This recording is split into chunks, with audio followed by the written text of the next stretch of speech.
Hello everyone, welcome to Bhagi's lifestyle. నేను మీ భార్గవి. ఈరోజు మనం క్విక్గా ఈజీగా ప్రిపేర్ చేసుకునే సన్న కారపూస ఎలా ప్రిపేర్ చేయాలో చూద్దాం. పిల్లలకు ఈవినింగ్ స్నాక్స్ ఏమీ లేనప్పుడు ఒక్క శనగపిండి ఉంటే చాలు, 10 నిమిషాల్లోనే కారపూస ప్రిపేర్ చేసుకుని పెట్టుకోవచ్చు.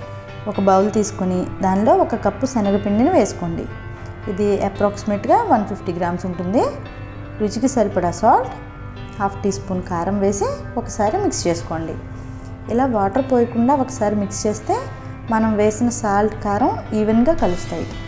శనగపిండిలో కొద్దిగా వాటర్ యాడ్ చేస్తూ ఇక్కడ నేను చూపిస్తున్న కన్సిస్టెన్సీలో కలుపుకోండి. పిండిని జంతికల పిండి అంత గట్టిగా కాకుండా ఇలా కలుపుకోవాలి.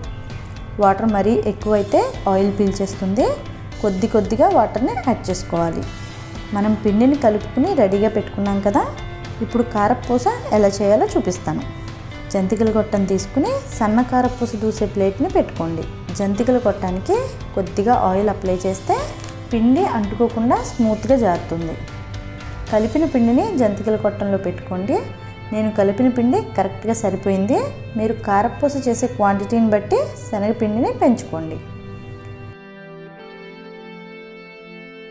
స్టవ్ ఆన్ చేసి డీప్ ఫ్రైకి సరిపడా ఆయిల్ పెట్టుకోండి. ఆయిల్ బాగా హీట్ అయిన తర్వాత స్టవ్ లో ఫ్లేమ్లో పెట్టుకుని కారపూస ఆయిల్ అంతా స్ప్రెడ్ అయ్యేలా నేను ఇక్కడ చూపిస్తున్నట్టు వేసుకోండి. వేస్తున్నప్పుడు స్టవ్ హై ఫ్లేమ్లో ఉంచినట్లయితే ఆయిల్ వేడి చేతులకి తగులుతుంది. అందుకు స్టవ్ లో ఫ్లేమ్లో పెట్టుకోండి. కారపూస వేసిన తర్వాత స్టవ్ను మీడియం ఫ్లేమ్లోకి అడ్జస్ట్ చేసుకోండి. ఇది తొందరగానే ఫ్రై అయిపోతుంది.